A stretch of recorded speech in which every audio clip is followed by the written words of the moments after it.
안녕하십니까. 저는 회계원리 과목을 담당하고 있는 곽기한입니다. 반갑습니다. 제18회 주택관리사 시험에 모두 합격하시기 바랍니다. 회계원리는 먼저 그 재산 변동에 따른 그 재무회계 부분과 원가 계산 부분으로 구성되어 있습니다. 재무회계 부분에서 80%가 출제됩니다. 32문제가 출제되죠. 그리고 원가 계산 부분에서 8문제가 출제되고, 그래서 총 40문제가 출제되고 있는데, 그중 우리는 적어도 60점만 넘으면은 회계원리에서는 충분히 합격할 수 있는 과목입니다. 그리고 이 회계원리 과목을 우리가 쉽게 접근할 수 있는 방법은, 첫째는 좀 직접 한번 풀어보셔야 됩니다. 타 과목하고 조금 비교해서 좀 특성이, 회계원리는 계산 문제가 많이 나오다 보니까 직접 풀어서 정답을 찾아야 됩니다. 그래서 계산기를 옆에 두시고 저와 함께 하나하나 풀어나가도록 하겠습니다.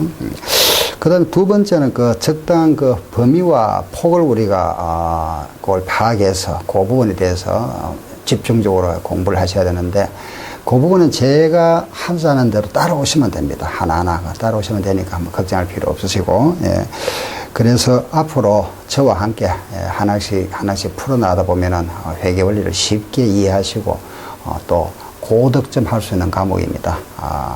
지금부터 본 강의를 시작하겠습니다. 잠깐 보시기 바랍니다.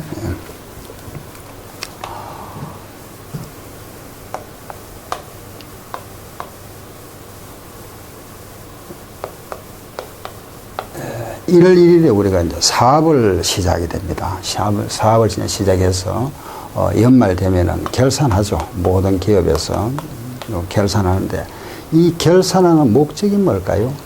우리가 첫째 결산한다면은 뭘 알기 위해서 결산합니까? 그렇죠. 바로 손익계산이겠죠. 그죠? 내가 1년 동안 얼마를 벌어들였는지, 그죠? 얼마가 돈이 나갔는지, 순수한 이익이 얼마인지. 그래서 바로 손익계산입니다.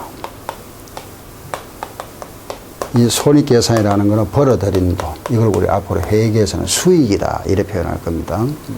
그리고 지출한 돈, 비용. 그래서 순수하게 남았는 그 차익을 우리는 이익이다 이렇게 표현합니다. 회계원리에서는 이 부분을 조금 구분하셔야 됩니다. 총 벌어들인 돈 전체를 우리가 수익이다. 그 지출된 이 비용을 차감한 잔액을 순수한 이익이라 이렇게 표현합니다. 그래서 앞으로 총수익, 총비용, 순이익이다 이라죠. 총수익, 총비용, 순이익. 같이 한번 따라해 볼까요? 총수익, 총비용, 순이익. 이걸 손익계산. 그리고 1월 1일에 내가, 그죠? 예를 들어서 내가 시작하면서 돈을 1,000만 원 가지고 시작했습니다.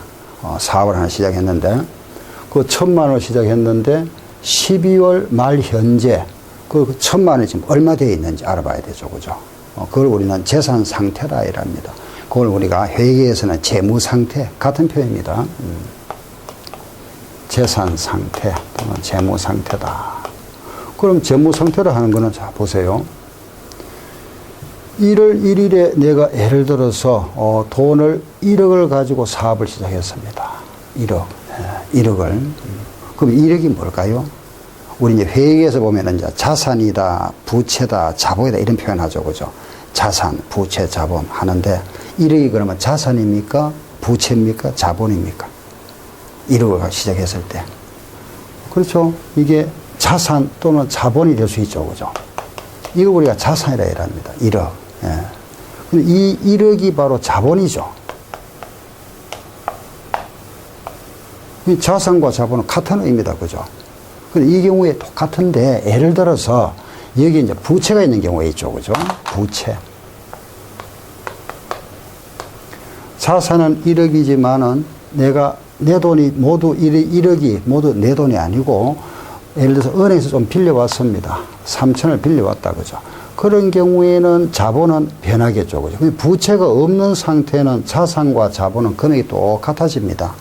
그렇지만은 요 부채가 있으면은, 그러면 자본은 얼마 될까요? 1억 3천입니까? 7천입니까? 그렇죠. 7천만 원이죠. 그죠? 네. 이걸 우리가 자본이라 이랍니다. 아시겠죠? 네. 그 1억 부채 3천, 7천. 그럼 이 돈은 무슨 돈이죠? 타인 자본이잖아. 그죠? 타인 자본. 빌려온 돈, 부채. 이거는 순수한 자기 자본이죠. 내 돈. 예. 요거는 순자본. 내 돈. 그죠? 쉽게 말하면 내 돈이고, 이건 타인 돈이고. 그래서 기업의 운영 자금이 1억입니다. 이걸 우리가 자산이라 합니다. 아시겠죠? 예. 그 자산이라 하는 것은, 결국은 자산이라 하는 것은 부채가 없는 상태에서는 자산과 자본은 같죠. 근데 부채가 있으면 그 부채를 차감한 금액이 자본이 됩니다. 그죠? 예. 그래서 자산은 결과적으로 요거 두 개를 합한 거와 같아져 버립니다. 그죠? 또 자산은 부채와 자본을 합한 거와 같고, 또 달리 표현하면은 요 1억에서 뺀 게 자본이 되죠. 그죠? 자산 마이너스 부채가 자본이 될 수 있고, 요것은 식이 두 가지 나오겠습니다. 그죠? 자산은 부채 플러스 자본이 될 수도 있고, 또 하나는 자산 마이너스 부채는 자본이다. 그렇죠? 예. 그래서 요 형식이고요. 자산, 부채, 자본이다. 그러면 용어가 지금 몇 개 나왔죠? 자산, 부채, 자본이 나오고 수입, 비용, 이익이 나왔다. 그죠? 예. 이게 우리가 앞으로 하고자 하는 회계 원리입니다. 자, 그러면은 요 재무 상태가 자산을 1억을 가지고 시작했었는데, 그럼 12월 말에 이 자산이 얼마 되어 있는지, 그죠? 이걸 알아봐야 되겠죠. 그죠? 예, 결산 때. 이 1억 가지고 시작했던 이 자산이, 연말에 와서 보니까 2억이 됐더라. 그죠? 예. 그리고 요 부채도 변동이 있겠죠. 예, 3천만 원을, 처음에 3천만 원을 내가 빌려 왔었는데, 1년 후에 이게 8천만 원 돼 있더라. 그죠? 그리고 여기에 이제 순수한 자본. 이것도 뺀 차익이죠. 그죠? 1억 2천만 원. 이런 이제 재산의 변동이 생기겠죠. 그죠? 내 자산은 1억이다. 1억이라는 거는 내용은 이거였죠. 내 돈 7천만 원과 빌려온 돈 3천만 원을 합한 금액이 1억입니다. 그죠? 그런데 1년 후에 보니까, 빌려온 돈은 8천만 원 늘어났죠. 부채가 늘어났고, 순수한 내 돈이 5천만 원 늘어났습니다. 그죠? 그래서 전체 자산은 1억이 늘어났죠. 그럼 1년 동안 내가 순수하게 발생된 이익이 얼마죠? 이 자산의 차이일까요? 부채의 차이일까요? 그렇지만 자본의 차이입니까? 네, 그렇죠. 바로 이 차이입니다. 그래서 이 자본에서 이 자본을 차감한 금액을 우리는 이익이라 합니다. 순이익. 아시겠죠? 네, 이게 이제 우리의 재산의 변동이죠. 그죠? 이걸 나타낸 표를 우리가 재무상태표다 이랍니다. 그리고 이런 이제 재무상태라 하는 것은 결과적으로, 자산, 부채, 자본의 상태다. 자산에서 부채를 뺀 차익이 자본이다. 그죠? 네. 우리가 앞으로 공부하는 부분이 이겁니다. 이거 알아보는 게 이제 우리 회계 원리죠. 우리가 하고자 하는 게 이 회계 원리. 그 요걸 조금 더 이제 구체적으로 들어가죠. 그죠?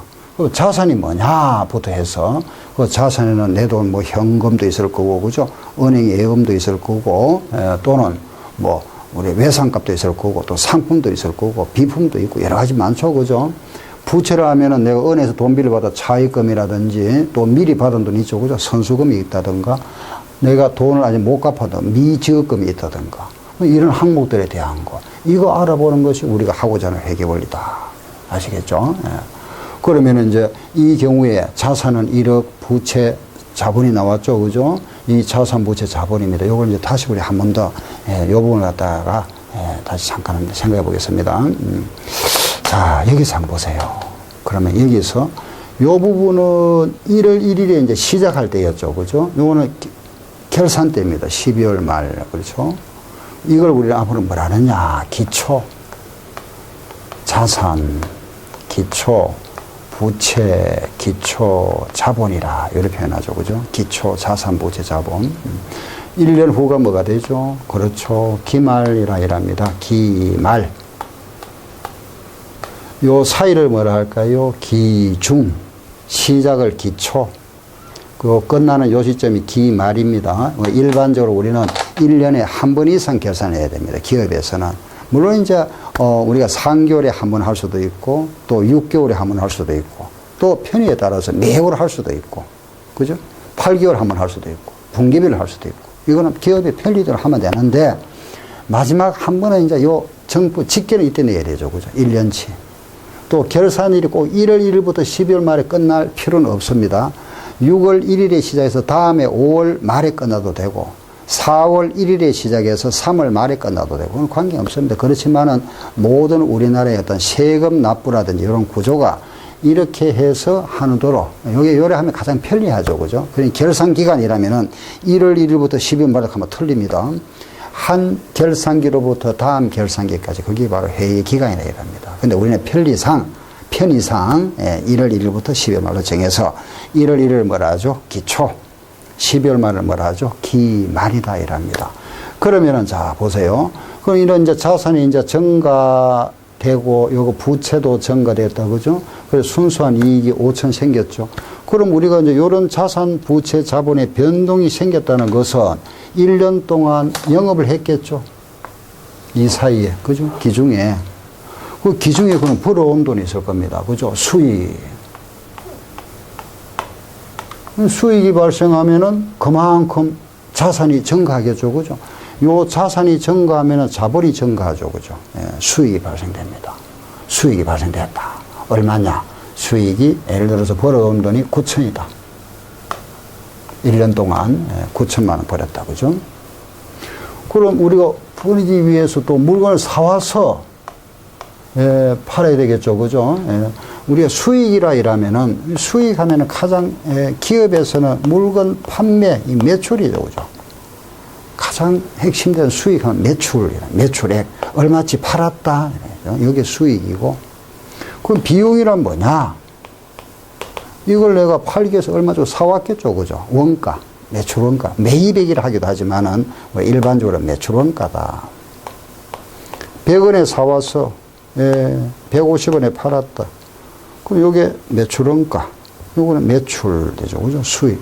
이익은 얼마 남았죠? 50원. 그죠? 이익은 50원 남았다.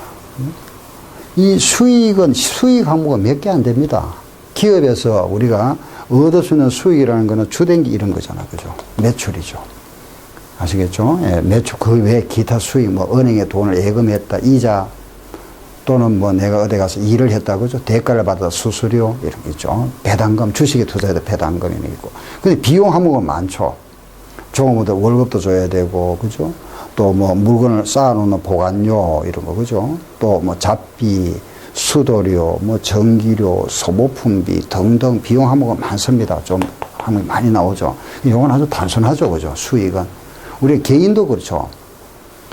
직장에 가서 일을 하면은 월급, 들어오는 수입은 월급 그냥 단순하지 않습니까? 그죠? 뭐 월급에 기타 수입 약간 생겨주겠지만은 월급 수입입니다. 그죠? 돈은 나가는 돈은 많죠. 그죠? 집세도 나가야 되고, 뭐 전기료, 수도료, 가스료, 뭐 등등 많습니다. 그죠? 그렇죠? 예. 그래서 이 비용은, 기업도 마찬가지입니다. 비용은 다양합니다. 근데 수익은 아주 단순합니다. 그럼 이 벌어들인 돈, 내가 1년 동안에 총 벌어들인 돈, 판매, 내상이 만약 9천만 나왔다. 그죠? 여기에 투자된 돈, 9천만 원 수익을 얻기 위해서는 투자한 돈이 만약에 4천만 원이다. 그러면은 남았는 순수한 이익이 얼마일까요? 그렇죠. 5천만 원이죠. 자, 이걸 좀 보세요. 그럼 9천만 원 수익이 생기고 비용이 4천만 원입니다. 순수한 이익이 5천만 원이죠. 그죠? 이 5천만 원이 이 기말자본 1억 2천에서 기초자본 7천을 빼면 얼마죠? 5천이죠. 이 5천과 이 5천은 항상 일치합니다. 아시겠죠? 그래서 이 기말자본에서 기초자본을 뺀 차액도 이익이고 수익에서 비용을 뺀 차액도 이익이라 이랍니다. 예. 그럼 이걸 우리가 수익인데 벌어들인 전체 수익입니다. 그죠? 총 수익이다. 요거는 뭐라 하죠? 총 비용이라 합니다. 요거는 뭐가 되죠? 순수한 이익이다. 그럼 순이익을 산정하는 식은 두 가지 되겠네. 그죠? 총 수익에서 총 비용을 빼면은 이익이 되고 또 하나 있죠. 기말 자본에서 기초 자본을 빼도 이익. 그 이익은 항상 같다. 아시겠죠? 예, 그래서 기말 자본 요 기초 자본을 뺀 것도 이익이 되고 총수에서 총매병이 이익이 된다. 이게 우리 회계의 가장 기본 원리입니다. 예. 회계의 가장 기본, 이것만 알면 돼요.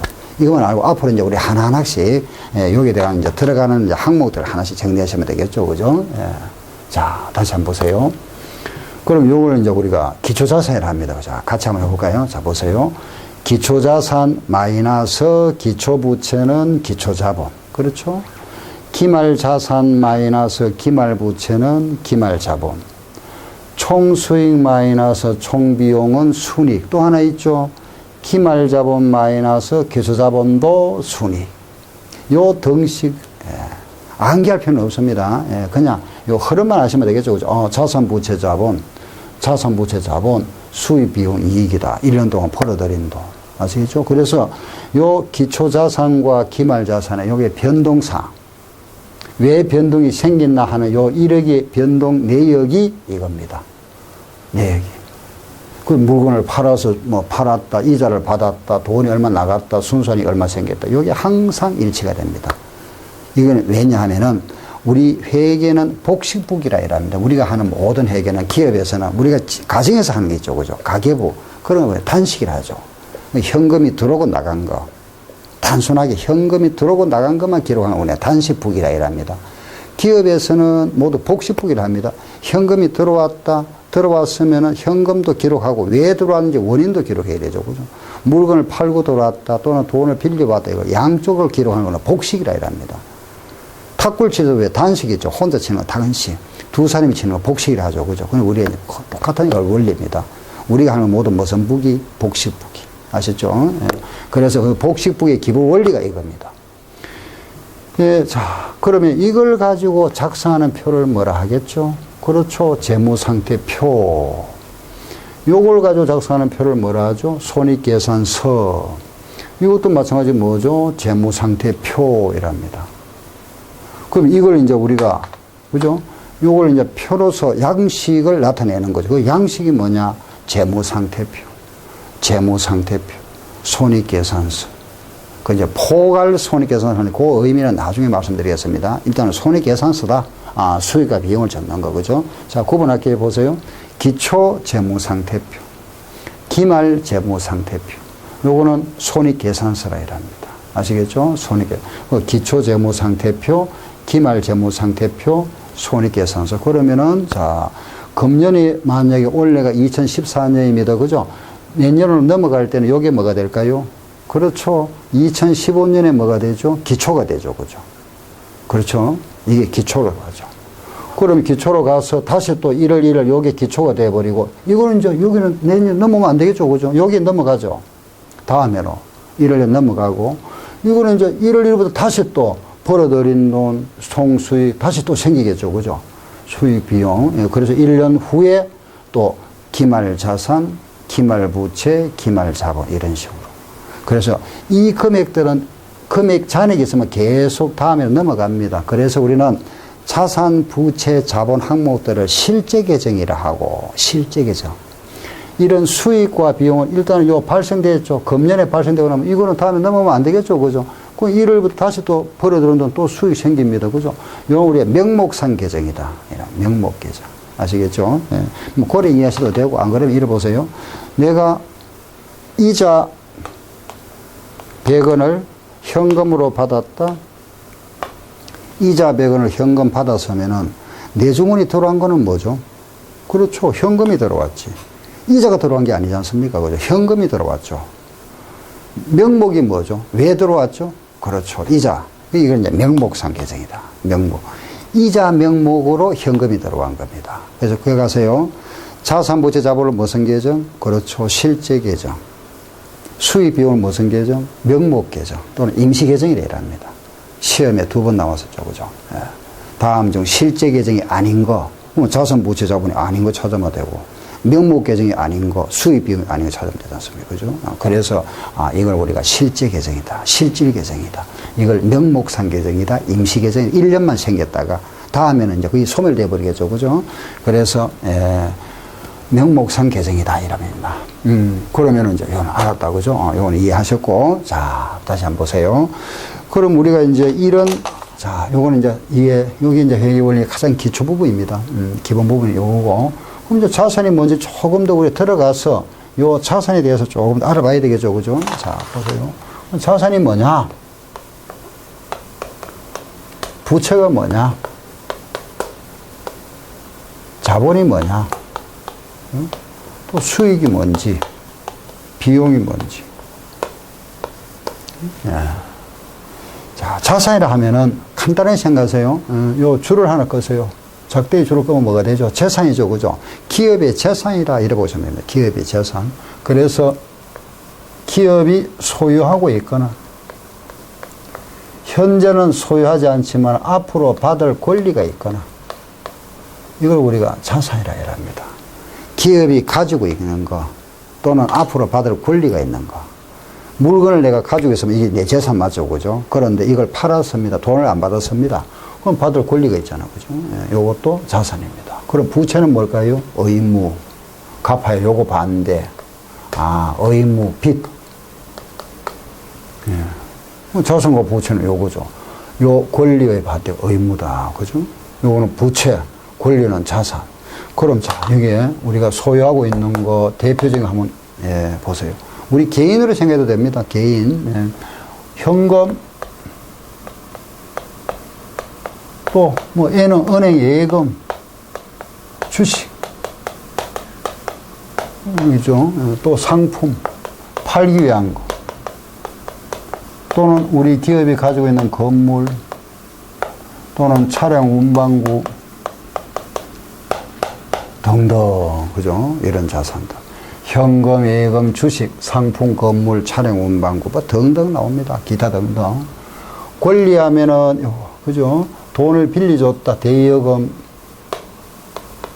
돈을 빌려주면 우리가 대여금이라 합니다. 돈 빌려주면, 그죠? 대여금. 물건을 팔았는데 돈을 안 받았습니다. 외상 매출금.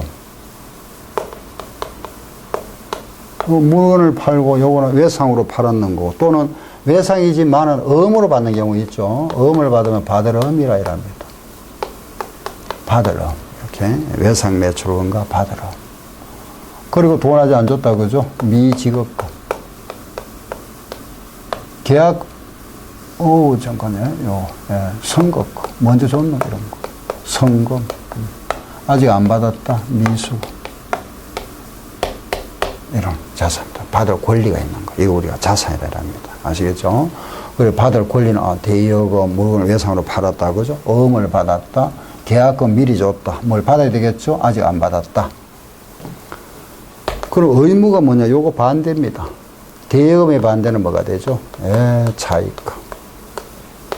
외상 매출금의 반대는 뭐가 되죠? 외상 매입금. 받을음의 반대는 뭐죠? 그렇죠. 지급금. 성금의 반대는 뭐가 되죠? 선수금. 요거 반대는 미지급금. 네, 아시겠죠? 그죠? 부채. 요거는 자산, 부채라 합니다. 대여금, 돈 미리 줬는 거. 물건 외상으로 받았다. 어음을 받았다. 계약금 미리 줬다. 선거금이랍니다. 아직 안 받았다. 그죠? 이건 돈을 빌려왔다. 차익금, 부채. 또 외상으로 물건 사왔다. 갚아줘야 되겠죠? 부채. 어음을 발행해줬다면 만기가 되면 내가 돈을 갚아야 되죠? 지급금. 계약금 미리 받았다. 선수금. 물건 보내줘야 되지 않습니까? 그죠? 미지가 아직 안 줬다. 줘야 되죠? 부채. 이게 자산 부채입니다. 이 자산에서 부채를 차감한 잔액. 이거 우리가 자본이라 합니다. 자본. 자본이라 하는 거는 이거는 이제 자산에서 부채를 뺐다. 그래서 다른 말로 우리가 순자산이다 하기도 하고. 이거 우리가 다른 말로 총자산이다. 총자산. 이거는 순자산, 순수한 자산. 자산에서 부채를 뺀 차액. 우리가 자본이 이건 순자산이다. 자본. 아시죠? 그 자본은 자산과 부채를 측정하면 자본이 나오죠. 그죠? 자산에서 부채를 뺀 거. 이게 자본이다. 이거 이해하셨고. 그 다음, 수익이 뭐냐? 벌어들인 돈. 기업이 벌어들인 돈이다. 그죠? 벌어들이기 위해서, 지출한 돈. 이걸 우리가 비용이라 합니다. 아시겠죠? 그럼 벌어들인 돈은 뭐라 그랬죠? 예, 벌어들인 바로 매출 그랬죠. 그죠? 이 수익에서 비용을 차감한 잔액. 이거 우리가 뭐라 하죠? 순수한 이익이다. 순이익이다. 그죠? 야, 우리가 이제 기업이라 하면은, 기업은 상품을 파는 회사가 있죠. 그죠? 상품을 사와서 팔고, 또는, 예, 상품을 만드는 회사가 있겠죠. 그죠? 예, 만드는 회사가 있고. 이런 이제 물건을 만드는 회사거든요. 제조회사. 회사가 있고, 그 물건은 직접 만들고 팔지는 않지만 용역, 이런 용역을 제공, 서비스 제공. 회사가 있다고 그죠? 그 기업을 우리가 크게 구분하는 세 가지입니다. 상품 판매 회사, 만드는 회사, 제조회사, 용역 제공하는 회사. 그래서 이게 뭐 건설 용역도 있을 거고, 은행이나 그죠, 보험회사라든가 뭐 여기 속하죠. 판매하는 회사, 판매 백화점이라든가 뭐 마트라든가 그죠. 일반 소매점, 도매점, 처음 매매회사. 이거는 공장을 말하죠. 그죠? 물건을 만드는 회사. 이 외에는 없습니다. 회계학에서 구분하는 건 딱 세 가지입니다. 상품 매매회사, 용역회사, 그리고 제조회사. 그래서 그런 매매회사와 용역회사에 대한 요 회계, 요 상품의 변동, 이걸 우리는 회계 원리를 우리가 부분하면은 요 부분을 우리가 따로 떼면은 재무회계라 이렇게 표현합니다. 재산의 변동, 재무회계. 요 만드는 회사 있죠. 이거 이제 원가 계산해 봐야 되잖아요. 그죠? 만들었을 때, 우리가 이 분필을 하나 만들었습니다. 그죠? 이 분필의 원가가 얼마인지 알아봐야 되죠. 이걸 알아보기 위해서 이 분필에 대한 재료비, 임금이 들어가죠. 노무비, 기타 경비가 들어갑니다. 그죠? 그래서 요 제조회사 관련한 거 우리가 원가 회계라 합니다. 예. 이 상품 요 기준에서는 재무회계라 하고, 요 부분이 원가 회계라 하죠.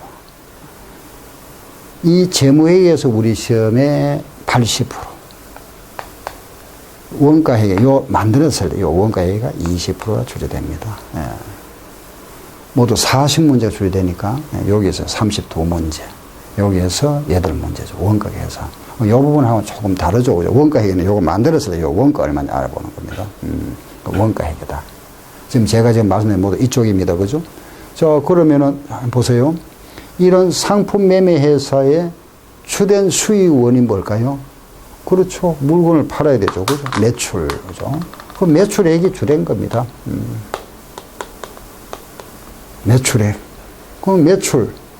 팔기 위해서 물건을 만들든 사와야 되겠죠. 그죠? 그게 바로 뭐라 했죠? 매출원가. 매출원가.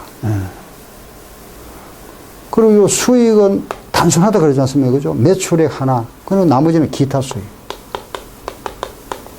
이렇게 분류해버리면 기타 수익. 예. 그 기타 수익이 뭐냐? 보세요. 이자를 내가 돈을 빌려줬습니다. 은행에 예금했다. 그죠? 이자 수익.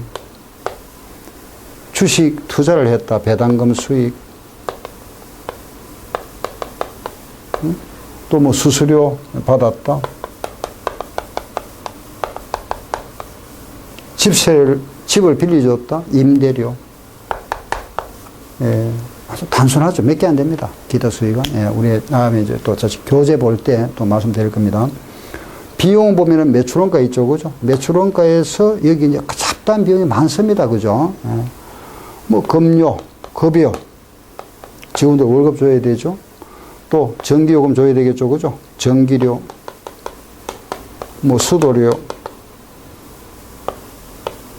뭐 이것뿐만 아니라 물건을 팔기 위해서 광고비, 잡비 등등 이 항목은 아주 다양합니다. 예. 그래서 이 벌어들인 수익에서 비용을 차감한 잔액이 뭐가 되죠? 이익입니다. 예, 이게 자산부채입니다. 그럼 결국 우리가 회계학에서 구분하는 항목은 크게 모두 6가지죠. 그죠? 자산부채, 자본, 수익, 비용 이 6가지인데 결국 보세요. 자산에서 부채를 이익이잖아. 그죠? 자본이 되고 수익에서 비용이 이익이잖아요. 결국 우리가 공부하는 거는 뭐냐? 자산 부채와 수익 비용 하면 끝나버리죠. 그죠? 그래서 이 부분에 대해서는 기본 원리만 아시면 됩니다. 자본에 대해서는. 금년 시험에도 여기서 한 문제가 나왔습니다만은 자본에서 문제 많이 안 나옵니다. 한 문제 아니면 두 문제. 기본 가장 기본 원리 말하자면은 어떤 그 돈이 들어와서 자본에 분류하는 방법 정도만 이해하시면 되고 주식을 발행하고 이런 거 주식을 사보는 거 자기 주식을 합니다. 그래서 이 부분에 대해서는 크게 말하면 공부를 별로 안 해도 됩니다. 실제 자본에 대해서는 나중에 가서 제가 요약해서 말씀드릴 겁니다. 이 부분도 별도로 할 게 없죠. 이 부분도 수익에서 비용 뺀 게 이익이니까 그죠? 그럼 우리가 공부할 게 이거죠. 자산 부채와 수익 비용만 알아보면 되죠. 이 항목들 현금 예금 이런 항목들 그죠? 그다음에 권리 부분 요거 의무 이런 거 예. 수익 항목. 그래서 지금 요런 이제 기본 원리를 제가 말씀드리고 나서 이제 공부하는 부분이 이제 우리가 강론에 들어갑니다. 그 강론이라는 건 하나씩 공부하죠. 현금에 대한 거, 또 예금에 대한 거, 주식에 대한 거, 상품에 관련되는 거, 건물 하나하나 해서 이런 개정 과목들에 대한 하나하나를 이제 이해해야 됩니다. 그죠? 그게 우리 말하자면은 강론에 들어가서 요까지 비용까지 딱 하고 나면은 여기에서 딱 끝나버리죠. 그죠? 요게 회계 원리 끝입니다. 하나하나씩 알아보는 거죠. 현금에 대해서 예금, 이런 거, 주식 관계, 상품, 대여금, 아시겠죠? 부채, 수익 항목에 대해서 비용 항목 알아보고 나면 딱 끝나버립니다. 물론 요게 조금 더 추가되죠. 그죠? 요게 추가되는 게 뭐냐 하면은 이제 요걸 우리가 표로 작성하면 요걸 재무상태표, 이거는 손익계산서이랍니다. 그죠? 이걸 우리가 재무제표다. 그 재무제표. 결산보고서를 말하죠. 요 재무제표에 대해서 조금 더 이제 요걸 이제 표 작성하는 거. 아시겠죠? 요걸 가지고 작성하는 표를 뭐라 했죠? 재무상태표. 이걸 보고 작성하는 표를 뭐라 하죠? 손익계산서. 나중에 이제 포괄 손익계산서 하는데 포괄한 건 지금 빼버리세요. 그리고 또 여기 좀 추가하는 게 뭐냐 하면은 하다 우리가 이제 어떤 이런 뭐 감가상각을 한다든가 이런 이제 방법을 하다 변경하는 경우가 있죠. 그죠? 회계 변경이라 합니다. 변경. 또 하다가 잘못된 게 있죠. 오류. 고쳐야 되죠. 오류 수정.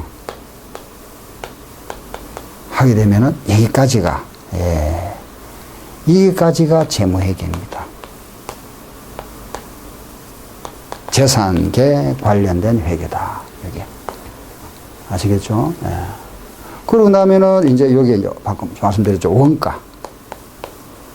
이거는 이제 따로 합니다. 원가 회계는. 이걸 하나 만들었을 때 이게 얼마, 원가가 얼마냐 알아보는 거죠. 이제 여기는 재료비, 농업비, 경비를 지켜야 된다. 그죠? 여기 원가 회계다. 그 재무회계는 요거.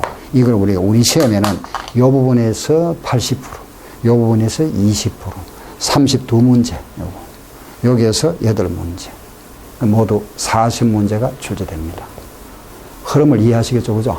이게 회계원리고 이게 회계학입니다. 이거 외에는 없습니다. 이게 전부 다 아니고. 우리 앞으로 알 거. 지금 제가 첫 시간에 말씀드리는 거는 이제 회계 가장 기본 원리입니다. 기본 원리. 그죠? 그래서, 다시 다 잠깐 한번 보세요. 이 부분을 이해하시겠죠? 그죠? 그럼, 여기 말하면 회계원리다. 그죠? 이해하시면 되고. 이걸 가지고 작성하는 표를 뭐라 했죠? 재무상태표. 요걸 가지고 작성하는 표를 뭐라 하죠? 손익계산서를 합니다. 자, 그러면은, 요걸 이제 우리 작성합니다. 그죠? 연말에 그러면 이제 우리가 보고서를 만들어야 되죠. 1년 동안 이제 영업을 했으니까.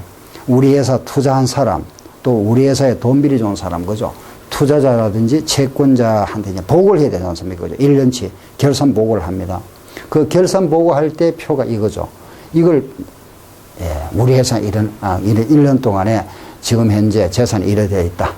그리고 금년 현재 벌어둔 돈들 이만큼 벌어들였다. 이게 결산 보고서입니다. 여기에 대해서, 요 부분 있죠. 그죠? 요 자산에서 첫 번째 나오는 현금에 대한 거. 그걸 따로 이제 또 따로 하나 표시를 하죠. 현금 흐름표라 이랍니다. 현금이 들어오고 나가는 거. 현금 흐름표가 있고, 또 요 부분 있죠. 그죠? 자본의 변동이 있죠. 기수자본이 7천만 원인데 기말자본 1억 2천입니다. 그죠? 요 자본의 변동. 요 변동상을 나타낸 표를 우리가 자본 변동표라 이랍니다. 자본 변동표. 그래서 그 네 가지를 재무제표라 이랍니다. 결산보고서, 재무상태표, 손익계산서, 자본변동표, 현금 흐름표. 아시겠죠? 예. 그럼 이제 여기에서 작성하는 표를 그렸다, 그죠? 예. 그러면은 여기 작성하는 표가, 예, 재무상태표. 앞으로 제가 이걸 줄여서 이제 FS다. 이렇게 표현할게. 뭐, 파이낸스 스테이트먼트인데, FS, 재무상태표다. 여기에, 앞으로 이제 우리 회계의 장부는 모두 보면은 왼쪽과 오른쪽으로 구분됩니다. 양쪽 다 기입해야 되니까, 그죠? 복식이라 하죠, 복식. 그래서 이쪽을 우리는 왼쪽을 앞으로 차변이라 표시할 겁니다. 차변. 오른쪽을 대변이라 합니다. 별 의미는 없습니다. 그냥 차변, 대변. 예. 차변이다, 대변이다. 이렇게 표시하면 되니까, 예, 보세요. 이걸 이제 나타내죠, 그죠? 여기 자산. 여기에 부채, 자본, 이렇게. 예. 이제 금액을 좀 줄이겠습니다. 예, 금액은, 요금을 좀 줄여서, 자산이 만약에, 예, 100원이라고 가정할게요. 부채가 만약에 30원이다. 그럼 자본은 얼마가 되죠? 70원이죠. 이 합계가 같아진다고요. 이게 재무상태표. 예. 그 요 부분을 이제 구분할 때 요 자본을 이렇게 나타내기도 하죠. 기초자본과 이익으로 나누어서 오늘 현재 기말에는 70원이지만 기초에 만약에 60원으로 시작했다, 그죠? 그러면 자본, 기초자본은 60원, 순이익이 얼마? 10원, 이렇게. 예, 표시. 여기 재무상태표. 그럼 이제 또 손익계산서. 예. 손익계산서는 제가 뭐 IS라 하기도 하는데, 뭐 저는 여러 같이 쓰입니다. PL, 프로핏, 로스, 이익과 손실이다, 그죠? 손익계산서에서.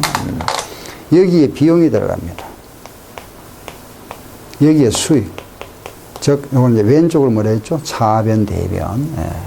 그래서 이제 버려들은 돈이 예를 들어서 막 90원이다. 지출한 돈이 만약에, 예, 지출, 만약에 80원 나갔다. 수익과 비용이 똑같으면은 본전이죠. 이익이 안 생기죠, 그죠? 예. 그런데 수익이 90원 많다. 비용이 80원이다. 그러면은 10원만큼 남았죠. 이익이랍니다. 우리가 장부 마감은 항상 갓도로 만들어야 됩니다. 마무리선언, 마감선언. 그래서 이걸 갓도로 만들기 위해서는 부족한 쪽에 적어줘야 같아지죠, 그죠? 이걸 이어주면 더 커져 버리잖아요. 이걸 우리가 뭐라 하죠? 이익이라 이랍니다. 이익, 단기 순이익, 금년의 순수한 이익이다. 단기 순이익이라죠.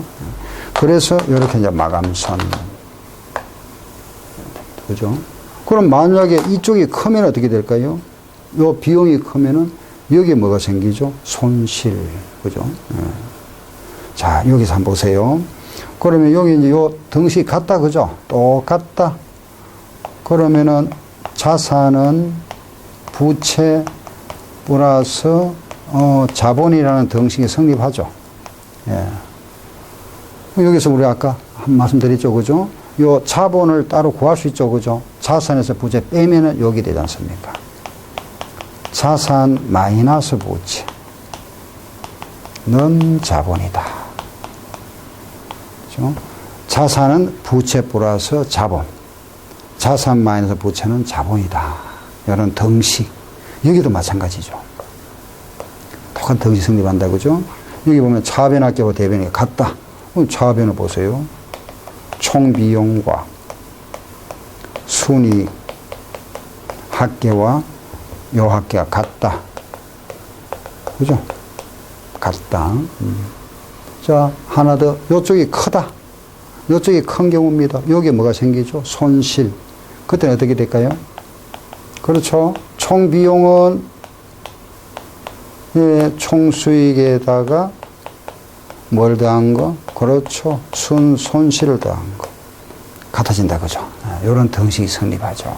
이걸 이제 우리가 이름을 붙여서 요 등식을 뭐라 하느냐? 재무상태표 등식이다, 이랍니다. 등식. 같다, 이 말이죠, 그죠? 재무상태표 등식. 그래 자본 구하는 걸 우리 자본 등식이라 합니다.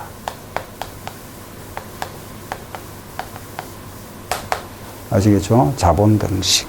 요거 자본, 자산만 부채는 자본이다. 자본 등식. 요 등식은 우리가 손익계산서 등식이라죠. 이게 이제 손익계산서 등식은 결과적으로 두 개다, 그죠? 요 손익계산서 앞에 이제 나중에 할 거면 요거는 지금 아직 뭐 신경 쓰지 마세요. 포괄 손익계산서다. 예.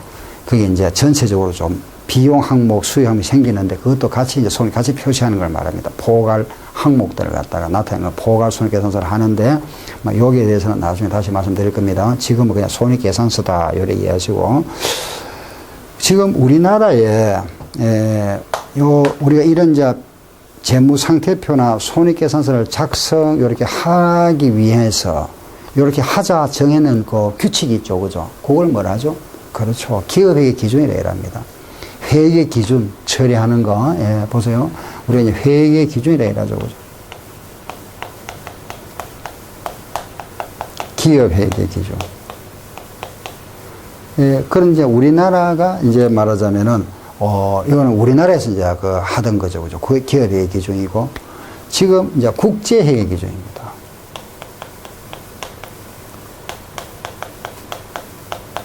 이거는 이제 전 세계, 물론 이제 미가입국도 있습니다. 지금 현재 한 150개국 안팎 정도 됩니다. 그 나라들이 이제 똑같이 방법을 같이 처리하자 해서 정한 것이 국제회계 기준이라 합니다. 우리나라는 지금 이원화되어 있죠, 그죠? 기업회계 기준도 있고 국제회계 기준도 있는데 기업회계 기준은 비상장 법인은 기업회계 기준을 적용합니다. 해도 되고 상장 법인이 있죠. 주식회사에 상장되어 있는, 그죠? 증권거래소에서 상장되어서 주식이 거래된 회사들. 이런 상장 법인은 국제의 기준을 의무적으로 해야 됩니다. 그럼 우리가 지금 우리가 주택관리사 자격증을 취득하면은 아파트, 일반적으로 아파트 관리사무소장이라죠. 그 아파트는 상장입니까? 비상장입니까? 그렇죠. 비상장인데, 이 부분을 해야 되죠. 그죠? 그런데 이 부분이 거의 비슷합니다. 거의 비슷한데 일부 용어라든지 약간의 차이가 있죠, 그죠? 차이가 있을 때 이런 거는 비상장법인은 기업의 기준에 따라서 하고 상장법인은 국제의 기준에 따라서 해야 되는데 우리 시험은 어느 쪽일까요? 그렇죠, 이쪽으로 한답니다.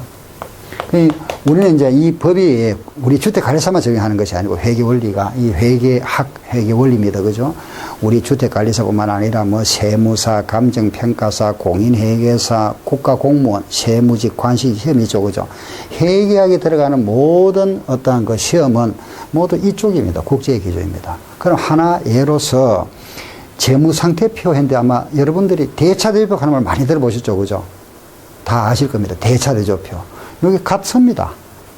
똑같습니다. 대차대조표하고. 그런데 기업의 기준에서는 이걸 뭐라 하느냐. 대차대조표를 하면 됩니다. 대차대조표. 근데 국제의 기준에서는 이런 말을 안 쓰고 재무상태표라 이랍니다. 그럼 우리는 앞으로 이제 이 말을 쓰지 말고 이래 하죠. 그죠? 근데 나중에 이제 실무에 이런 분들이 이제 아파트에 가게 되면은 이 말을 안 씁니다. 대차대조표를 합니다. 그러니까 요건 요런 차이점이 있구나. 그 정도. 큰 차이점 없습니다. 이렇게 이제 대차대조표, 대차대조표는 아는데 대무상태표 똑같습니다. 똑같으니까 이제 국제 기준에 이제 요래 하자 정했으니까 우리 앞으로 이제 요렇게 요 말 쓸 겁니다. 재무상태표. 아시겠죠? 우리 시험도 요 기준과 요 해 기준이 다르면 요걸 적용한다 되어 있습니다. 그래서 요쪽으로 따라가야 되니까 앞으로 이제 표현을 갖다가 용어는 대차대조표를 하지 마시고 재무상태표다. 내용은 같은 거다. 아셨죠? 예. 그래서 이제 요건데, 그럼 요런 이제 등식, 자본 등식과 정원 등식 이해하시겠죠? 그죠? 손익계산서 등식이다. 그죠? 예, 같이. 여기 이제 회계 가장 이제 기본 원리 부분입니다. 이걸 이제 앞으로 우리 공부하는 게 이제 회계 원리 부분입니다. 그럼 오늘 이제 아마 회계 원리 처음 하시는 분도 회계 흐름을 이해하시겠죠? 그죠? 뭐를 공부하는지. 우선은 우리가 항상 숲을 보고 나무를 봐야 됩니다. 그래야 전체 흐름을 먼저 알고, 뭘 공부하고 있는지, 내가 어디쯤 하고 있는지, 그죠? 예. 그럼 우리가 전체 앞으로 이제 할 부분이 이겁니다. 그럼 오늘은 우리가 이제 했을 때 공부해야 될 게 이제, 그러면은, 처음부터 시작해서 이 재무상태표와 손익계산서가 작성되기까지의 과정. 어떤 이제 거래가 발생하죠. 그죠? 물건을 뭐 팔았다, 현금 주고 팔았다, 현금 받고 팔았다, 또는 외상으로 팔았다, 돈을 빌려줬다, 돈을 빌려왔다, 이런 모든 거래, 이걸 거래라 이랍니다. 우리가 영업 활동에서 생기는 모든 상태를 갖다 거래다 이러는데, 여기에 대한 걸 갖다 이제 장부에 기록해야 되죠. 그죠? 장부에 기록하고 연말에 와서 집계를 하죠. 집계. 그 집계표가 이겁니다. 재무상태표와 손익계산서. 요 흐름, 먼저 흐름, 이걸 이제 총론이라 이랍니다. 우리가 이제 편의서 말씀드리게 전체 부분, 흐름, 총론이라 하고, 그 이제 총론 부분을 전체 이제 흐름을 이해하고 나면은 강론 들어갑니다. 그 강론이 이제 요거 하나하나씩 현금에 대한 거, 예금에 대해서 알아보고, 그죠? 또 주식에 대해서도 알아보고, 요거 하나하나씩 알아보는 거죠. 요게 현금이 들어오고 나가는 거, 예금이 들어오고 나가는 거, 주식이 들어오고 이런 거. 요 하나씩 이해하시고, 그 다음에 이제 요 대여금이 뭐죠? 돈 빌려줬다. 빌려주고 빌려오는 거. 뭐 간단하죠. 그죠? 빌려주고 빌려오고. 물건 외상으로 팔았다. 외상으로 팔았다. 돈 회수하고. 어음을 하나 받아놨다. 만기래에서 어음을 결제받고. 이런 거죠. 선거금, 계획금을 지급했습니다. 물건 받아야 되겠죠. 그죠? 이런 거. 요거에 대해서 하나씩 알아보고 나서 여기가 딱 오면은 재무회가 딱 끝나버립니다. 아시겠죠? 요 부분. 예, 그리고 나면은 이제 마무리, 원가 계산까지 해서 회계원리 부분이 모두 이제 정리가 끝나버립니다. 예, 오늘 처음 하시는 분도 처음에 보면은 뭐 자산부채 나왔지만은 이런 말은 평상시에 많이 들어보던 겁니다. 또 회계원리 그 자체가 공부를 해보시면 알겠지만은, 평소 우리가 많이 사용하는 용어입니다. 민법이나 또 시설도 해야 되겠지만은 민법이나 시설 보면 좀 생소한 전문 용어들이 많이 나오죠. 그렇지만은 회계원리는 이런 말 다 들어보셨죠? 자산부채, 그죠? 수익 비용 다 아는 내용들입니다. 또 현금 이 내용 다 이해하시지 모를 분은 아무도 없습니다. 현금이 뭐냐? 그럼 모를 분은 여기 아무도 없죠, 그죠? 예금이 뭐냐? 대여금이 뭐냐? 돈 빌려줬는데 대여금이라 하는구나, 그죠? 이 내용 다 아시는 내용입니다. 여러분들이 이미 다 알고 있는 내용. 우리가 일상생활에서 접하던 그런 용어들입니다. 그걸 우리 좀 체계적으로 정리해 보는 거. 그래서 또 우리 시험은 어떠한 그 장부 기장, 장부 작성해야 되는 그런 시험이 아니죠. 우리는 객관식입니다. 그죠? 오지선답 5문제 중에서 정답 하나 고르면 되죠. 그럼 오지선답 문제에 뭐 작성하세요, 장부 기장 하세요를 하는 그런 문제를 출제를 할 수가 없습니다. 그죠? 우리 이제 객관식 문제 어떤 부분에서 시험에 나오는지 뭐 시험에 대비해서 우리 회계원리 전 부분에 대해서 체계적으로 정리를 하고 나서 그 안에 들어가서 이제 우리가 객관식 문제에 접근하는 방법, 답을 찾는 방법, 그런 걸 이해하시면 되겠죠. 그죠? 그래서 이 부분은 우리가 회계원리는 절대 어려운 부분이 아닙니다. 뭐 오늘 처음 들으신 분도 아주 단순하지 않습니까? 그죠? 원리가 아주 간단합니다. 단순합니다. 여기에 대해서 이제 하나씩 알아보는 거죠. 그죠? 현금이다. 하나 예를 한번 들어볼까요? 현금 하면은 우리가 장부에 기장할 때 현금으로 기장하는데 현금이 아닌 것도 만약에 자 생각해 보세요. 수표를 하나 받았습니다. 수표를 하나 받았는데 이 수표를 내가 지금 은행에 가져가면 돈을 바꿀 수가 있죠. 그죠? 근데 이 수표를 갖다 또 다른 한번 뭐 수표에 적어버리면은 이런 재무상태표에 열거될 수 있는 항목들이 많아져 버리죠. 그 많아지면은 금액은 얼마 안 되는데 항목들이 많아지면은 정보 이용자가 보기에 그 보는 사람들이 굉장히 복잡습니다. 그죠? 난해하고 어려워지죠. 그죠? 그러니 이걸 좀 단순하기 위해서 현금에다 좀 같이 포함시켜 버립니다. 수표를 받았거나 또 만기가 도래한 어음이라든가 이런 거, 배당금 통지서라든가 이런 걸 갖다가 현금에 포함합니다. 이렇게 현금에 포함하자 하면서 딱 정해놨죠. 그죠? 요 정해놨는 거, 어떤 걸 가지고 현금까지 포함할 거냐, 요거 몇 개 알아보면 됩니다. 그럼 현금이 딱 끝나버리고.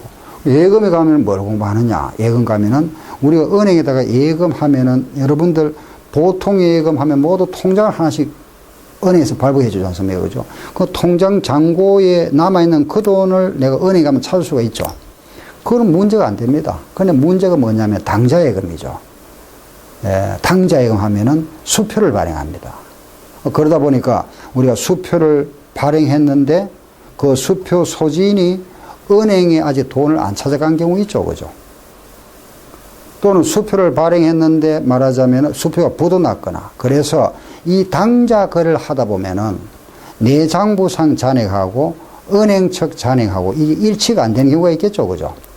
그때 조정하는 표, 은행계정 조정표를 합니다. 매년 시험에 나옵니다. 은행계정 조정, 요거 하나 알고, 은행계정 조정표. 주식은 뭐냐? 사고 팔았을 때. 사와서 파는 겁니다. 사와서 팔았는데 또 연말이 되면 12월 말 현재 내가 가지고 있는 걸 재무상표에 나타내야 되지 않습니까? 그죠? 그 금액을 뭐로 나타낼 거냐? 시가로 해야 됩니다. 이제 평가한다 이라죠. 그죠? 팔았다, 처분, 가치를 평가하다, 평가. 이런 부분을 알아보는 겁니다. 그래서 우리 회계원리 부분은 절대 그 복잡한 게 아니고 아주 원리 자체가 단순하고 용어도 다 아는 내용입니다. 그 여러분들이 이제 저하고 같이 하나하나씩 이렇게 풀이야 하면은 절대 어려운 과목이 아니니까 충분히 고득점 할 수 있습니다. 오늘 이제 처음 들으신 분들도 원리 흐름을 이해하시겠죠. 그죠? 예, 그러면 자세히 한 말씀 드리겠습니다. 과정은 이제 이 재무상태표와 손익계산서가 작성되기까지의 과정, 여기 이제 회계 기본 원리입니다. 기초, 이거 우리가 뭐 총론 부분이다, 뭐 서론이다, 이렇게 표현하고, 강론은 요거 이제 하나하나씩, 아시죠? 요거 하나하나씩 하는 겁니다. 예. 요거 하고 나서 여기까지 딱 하면은 재무에 다 끝나버리죠. 그죠? 그러고 나면은 원가회계. 아시겠죠? 그죠? 예. 그러면은 이제 잠깐 이제 교재를 한번 보도록 하겠습니다. 예. 예, 교재 첫 장 한번 볼까요? 예, 보세요. 그 회계 부분이 나옵니다. 그죠? 교재 첫 페이지 한번 보세요.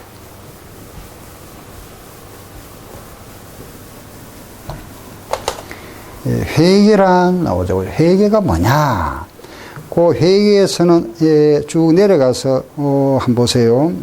거의 한 8번째쯤 내려가 보세요. 6번째 줄이네. 그죠?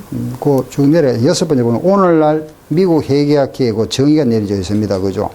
회계라는 것은 정보 이용자가 합리적인 판단이나 의사결정을 할 수 있도록 기업 실체에 관한 유용한 경제적 정보를 식별, 측정, 전달하는 과정이다 이랬죠. 그럼 회계 정보 이용자가 합리적인 판단이나 의사결정을 할 수 있도록 기업 실체에 관한 유용한 정보를 식별, 측정, 전달하는 과정이다 이렇게 되어 있습니다. 자, 그럼 이걸 우리가 조금 더 정리 한번 해볼게 보세요. 기업에서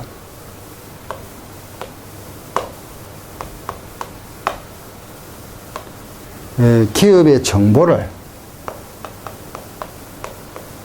그 정보를 필요한 사람 그죠?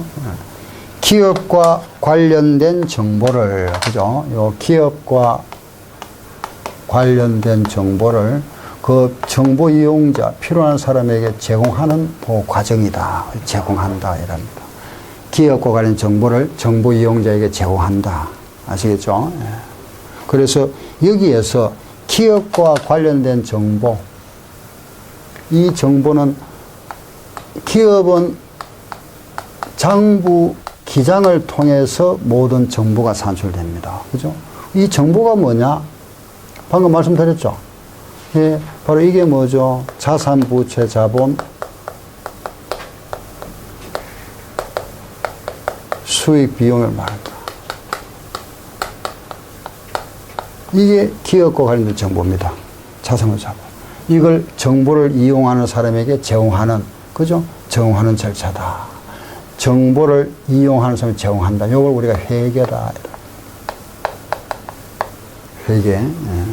그럼 이때 요 정보 이용자가 누구냐? 외부 정보 이용자가 있고 내부 정보 이용자가 있다. 외부와 내부. 외부 정보 이용자. 그럼 여기 말하는 외부 정보 이용자가 누구냐? 외부는 가장 대표적인 정보 이용자 투자자, 기업에 투자한 사람. 채권자, 기업에 돈을 준 사람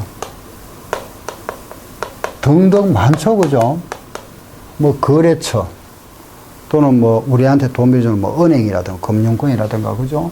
뭐 또 불특정 다수. 내부 정보 이용자는 누구냐? 경영자라 이랍니다. 경영진. 경영자 또는 경영진, 투자자, 채권자, 종업원도 이어 들어갑니다. 외부로 봅니다. 내부는 경영자가 있다, 그죠? 이런 사람들에게 기업과 관련된 정보를 제공하는 거다. 그게 바로 회계다, 이래 봅니다. 회계. 그래서 요 기업과 제공된 정보를 정부 영역 회계 하고, 요 부분을 우리는 장부와 기장된 거 부기라 이랍니다. 요걸 회계다. 그럼 잠깐 쉬었다가 다시 또 계속하겠습니다.